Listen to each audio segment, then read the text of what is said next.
Gözlerim gezir seni her yerde. Salmısan sen beni gör necə dərdə. Dokunur sensizlik inan ki qəlbə. Bir bilsən necə də yerin görünür. Öyrəşmişəm səni hər gün görməyə. Seninle danışıp senle gülmeye. Yolunda hazıram can da vermeye.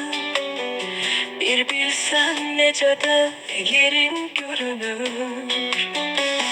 Darıxmışam senin baxışın üçün.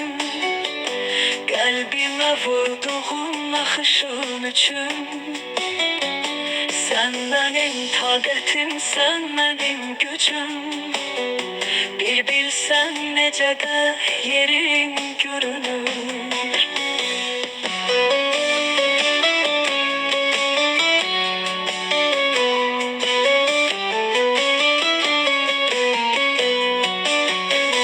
Sen xeyli uzaqda məndən aralı.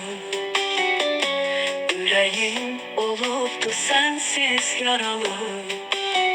Könlümün dilxordu sensiz hər alı. Bir bilsən necə də yerin görünür. Qəfəsə salınmış bir quş kimiyəm. Bilmirəm ölüyəm, yoxsa diriyəm. Gözəl yarım sensiz yaman qəmliyəm. Bir bilsən necə də yerin görünür.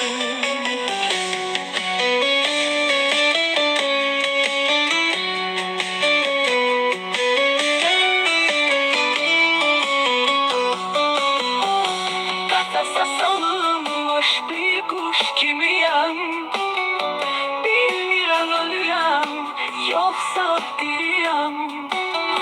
Gözəl yarım sensiz yaman qəmliyəm.